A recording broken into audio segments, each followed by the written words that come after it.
before you send the agents out there. Michelle, let's move on to a different topic. John Conyers, we've heard about his alleged sexual harassment scandal. He's the congressman from Michigan, and now he's under investigation by the House Ethics Committee. What are your thoughts?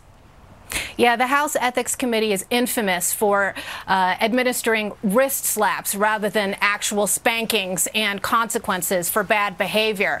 And the fact that you have somebody like Maxine Waters out there endorsing the impeccable integrity of John Conyers shows you everything that's wrong with the swamp. And Maxine Waters herself, of course, got off almost scot-free related to her own ethics scandal involving use of TARP money that she distributed to one of her crony banking projects.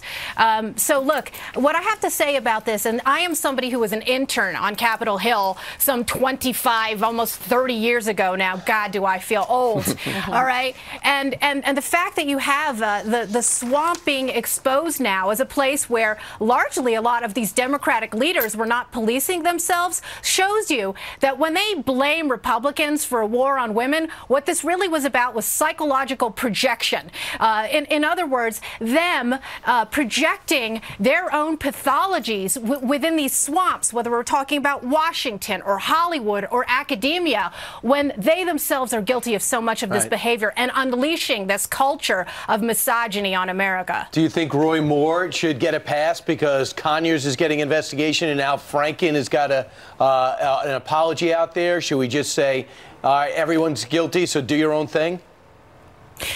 No, Brian, what I think, and I have, again, this is another topic that I've investigated over the past year for CRTV, is the idea that each and every one of these allegations needs to be vetted. I will say it until I'm blue in the face, that assertions are not truth until there's corroboration, of evidence, and that these assertions have to be established as facts. And my concern is that so many of these allegations are being litigated in the court of public opinion rather than having any kind of empirical evidence and any kind of vetting. Instead, you've got these activists in the liberal media that are going out and procuring victims, so-called victims and accusers, to foist their own political narratives and intervene in these campaigns. I'm very troubled whether we're talking about a Republican or a Democrat, whether we're talking about a liberal actor or a conservative public figure,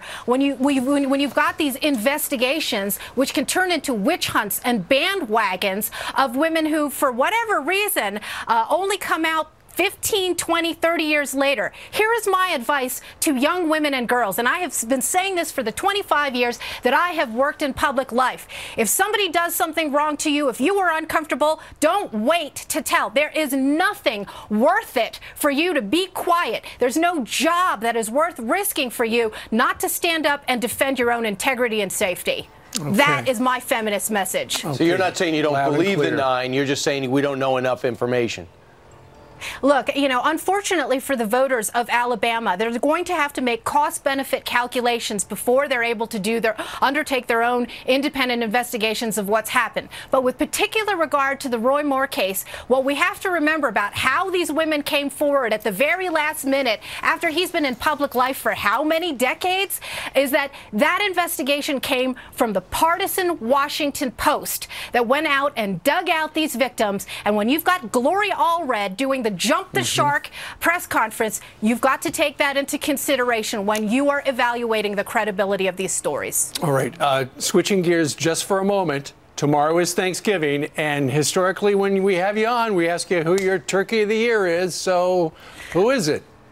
You know what? I can't just pick one. I thought I would, but it is a three-way tie between Hillary Clinton, the biggest gobbler out there, the mainstream media, and the NFL. No fans left. The trifecta.